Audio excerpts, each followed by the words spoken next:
மாணவர்களுக்கு வணக்கம்.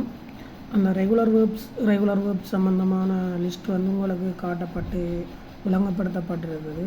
அந்த ரெகுலர் வேர்ப்ஸ் எப்படி வாக்கியங்களில் வந்து காலங்களில் வருகுதுன்னு சொன்னால், இது வந்து செயலை உணர்த்துறதுக்காக வாரம். அதாவது வந்து செயல் ஆக்டிங்கை வந்து காட்டும், செயலை காட்டுறதுக்காக இந்த பிரதான வினைச்சொல்லாக அமைகிறது தான் இந்த ரெகுலர் வேர்ப்ஸ். அதே நேரம் இந்த இந்த இந்த டென்ஸுக்கு வரப்போகிற சிம்பிள் ப்ரெசன்ட் டென்ஸாக இருக்கலாம், என்ன டென்ஸாக இருக்கலாம்.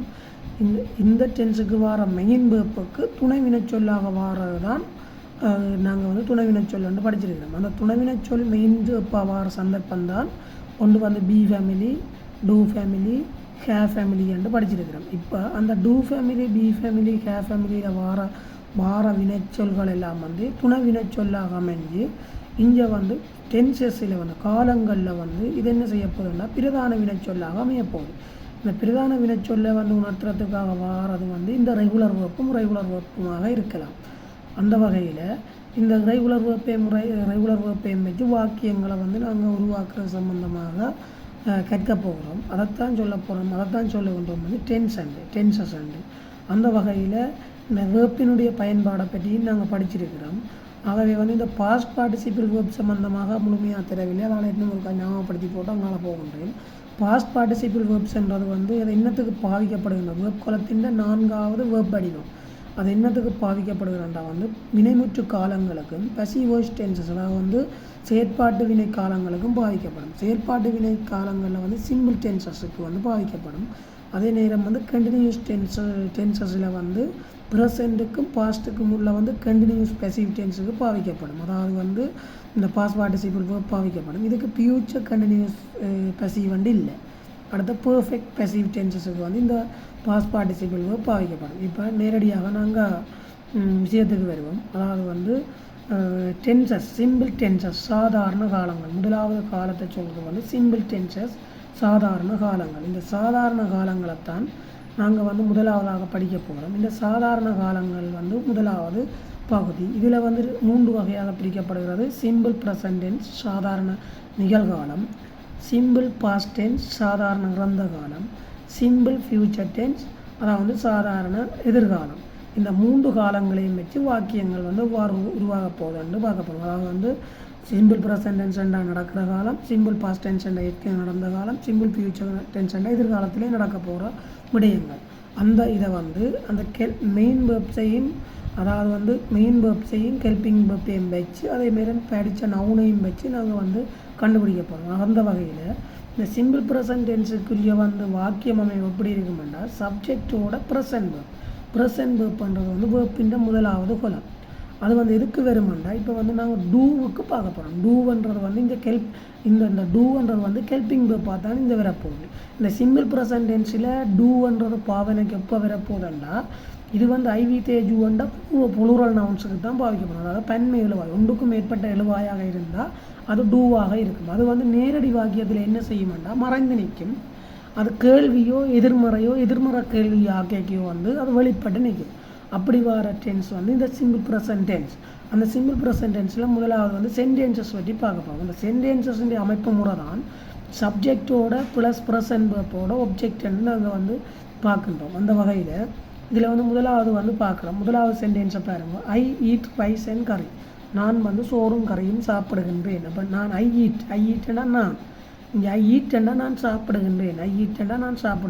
ரைஸ் அண்ட் கறின்னா சோறும் கறியும், ரெண்டா ஒன்று. அப்போ நான் சோறும் கறியும் சாப்பிடுகின்றேன். இது வந்து சிம்பிள் ப்ரெசன்ட் டென்ஸ், இப்போ நடக்கிற காலம். இப்போ நான் சாப்பிட்றேன்னு சொல்லலாம். அடுத்தது இதை வந்து கேள்வியாக்க போகிறோம்னா, அந்த மேலே இருக்கிற டூன்றது வந்து இந்த கேள்வியாக்க வந்து வெளிப்படைக்க வந்து அது என்ன செய்யுமெண்டா, டூ முன்னுக்கு வரைக்க கேள்வியாகும். அப்போ do I eat rice and கறின்னா நான் சோறும் கறியும் சாப்பிடுகின்றனா, நான் இப்போ சோறும் கறியும் வந்து சாப்பிட்றேனா என்று சொல்லப்படும். அப்போ டூ அண்டு வரைக்க கேள்வியாக வரும். ஆகவே இந்த டூன்றது இங்கே ஹெல்பிங் வேர்ப்பாகத்தான் பெருகுது. ஆகவே அதில் வந்து மெயின் வேர்ப்பாக தொழிற்படைக்கு வந்து செய்கின்ற செயலை காட்டும். இங்கே வந்து டூவண்டா வந்து அந்த கேள்வியோ எதிர்மறையோ ஆக்கைக்கு வந்து அது என்ன மாதிரி வருமெண்டா வந்து ஹெல்பிங் வேர்ப்பாக தான் பெருகுது. இங்கே வந்து துணைவினை சொல்லாக இருக்கிறது. அப்போ do I eat rice and கறின்னா நான் சோறும் கறியும் சாப்பிடுகின்றேனா என்று வரும். அப்போ அதுக்கு நாங்கள் ஆன்சர் பண்ணேங்க I don't eat rice and கறி. நான் வந்து சோறும் கறியும் சாப்பிடவில்லை. அப்போ நான் வந்து ஐ டோன்ட் ஈட் என்றால் வந்து டோன்ட் என்றால் வந்து இல்லை. ஐ டோன்ட் என்றால் வந்து நான் சாப்பிடவில்லை. ஐ டோன்ட் ஈட் என்றால் நான் சாப்பிடவில்லை. ரைஸ் அண்ட் கறி என்றால் நான் சோறும் கறியும் சாப்பிடவில்லை. அடுத்த பாருங்க, don't I eat rice and கறி. நான் சோறும் கறியும் சாப்பிடுகின்றேனா சாப்பிடவில்லையா. ஐ ஈட் ரைஸ் அண்ட் கறி என்றால் நான் சோறும் கறியும் சாப்பிடவில்லையா. முதலாவது வந்து நான் சோறும் கறியும் சாப்பிடுகின்றேன். ரெண்டாவது நான் சோறும் கறியும் சாப்பிடுகின்றேனா. மூன்றாவது நான் சோறும் கறியும் சாப்பிடவில்லை. நான்காவது வந்து நான் சோறும் கறியும் சாப்பிடவில்லையா ரெண்டு பேர். ஆகவே இதில் வந்து சிம்பிள் ப்ரெசன்ட் டென்ஸுக்கு டூ எப்போ வெளிப்படுதுண்டா அது மெயின் வேர்ப்பாக இங்கே வந்திருக்கிறது வந்து ஈட் தான் இங்கே மெயின் வேர்ப்.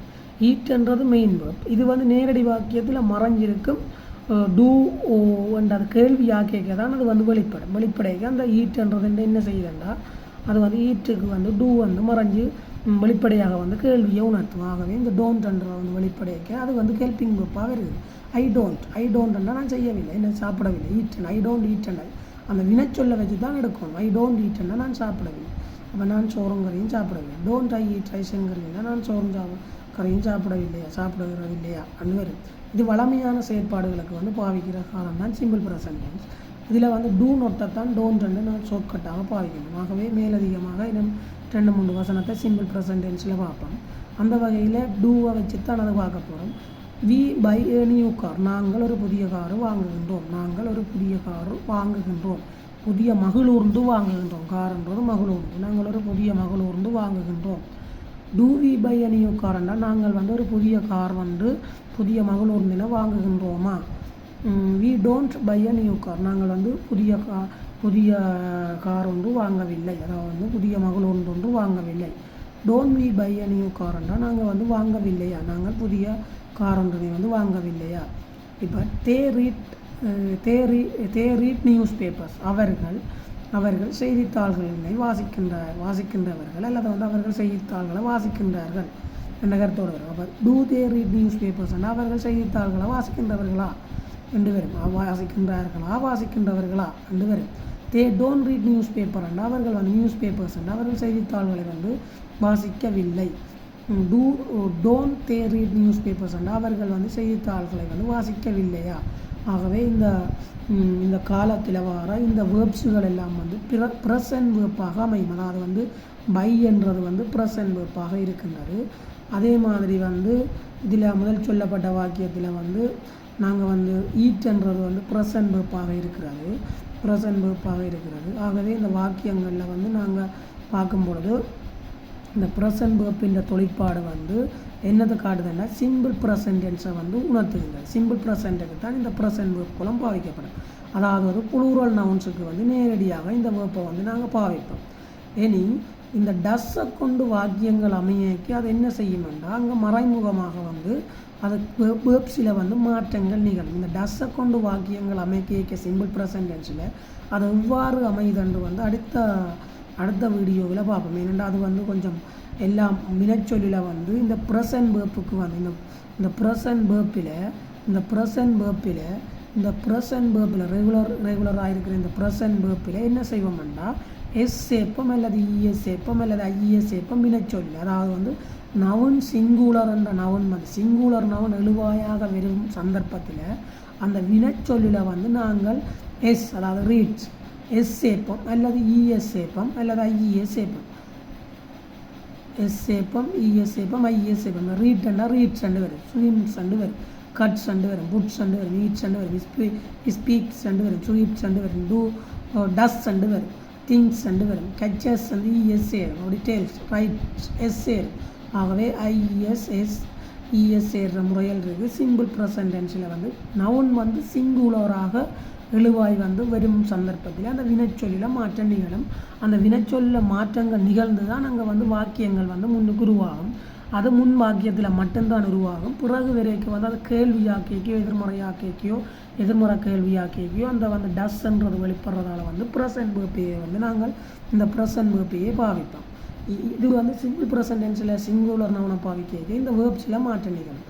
அது சம்பந்தமாக விரிவாக பார்ப்போம். மாணவர்கள் வடிவாக இந்த வீடியோவை கேளுங்க. ஏனெண்டா இது முடிய அடுத்த கட்டமாக நாங்கள் படிக்க போகிறது வந்து சிம்பிள் பாஸ்ட் டென்ஸ். இந்த சிம்பிள் ப்ரெசன்ட் டென்ஸில் நிகழ்காலத்தில் சாதாரண நிகழ்காலத்தில் சிங்குலர் நவனை கொண்ட இழுவாய கொண்ட வாக்கியத்தை படித்த பின்பு simple past tense simple future டென்ஸை படித்த பிற்பாடு நாங்கள் வந்து மாடல் வெர்ப் சம்மந்தமான உள்ள சென்டென்ஸையும் பார்த்துட்டு அடுத்ததாக நேரடியாக 2வது கேள்வி பாஸ் பேப்பர் பார்ட் 1 கேள்விக்கு வந்து நாங்கள் போகணும்.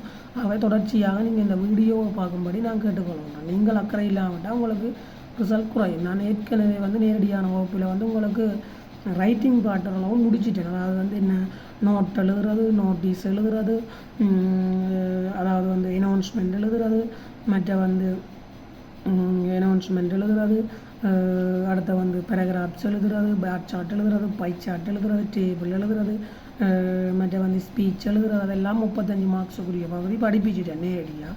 அதனால் இதில் வந்து நான் கிராமரை கொஞ்சம் ஒதுக்கி போட்டு அதில் உள்ள கேள்விகள் பாஸ் பேப்பரில் உள்ள கேள்விகளை விளங்கப்படுத்தி போட்டு ஓஎல் பாஸ் பேப்பரில் உள்ள கேள்விகளை விளங்கப்படுத்தி போட்டு திருப்ப வந்து நான் ரைட்டிங் பாட்டுக்கு போவேன்.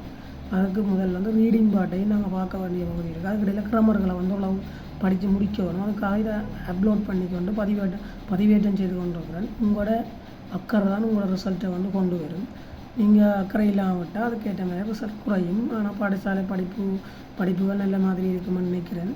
ஆனால் உங்களுக்கு நேரடியான வகுப்புகளை வைக்க முடியாத காரணத்தால் உங்களுக்கு வந்து நாங்கள் யூடியூப்பில் படிக்கிறேன். ஏன்னா ஜூம் கிளாஸை துவங்குறதுன்றதுனா ஜூம் கிளாஸ் வந்து படிப்பிக்க முடியாத சூழ்நிலை இருக்குது. ஏன்னா எனக்கு எந்த நேரம் வருவேன், எந்த நேரம் வீட்டை நிற்பேன், பிள்ளைகள் எல்லாம் கஷ்டம். அதில் வந்து எனக்கு டைம் கிடைக்கிற நேரம் நான் கம்ப்யூட்டரில் டைப் பண்ணி போட்டு இது சம்மந்தமாக படிப்பிக்கின்றேன். ஆகவே நீங்கள் இது தொடர்பான தெளிவான விஷயத்தை போடுறதுக்கு நீங்கள் தயாராக இருந்து வடிவாக கேட்டு படிங்க கொண்டு சொல்லி விடைபெறுகின்றேன். நன்றி, வணக்கம்.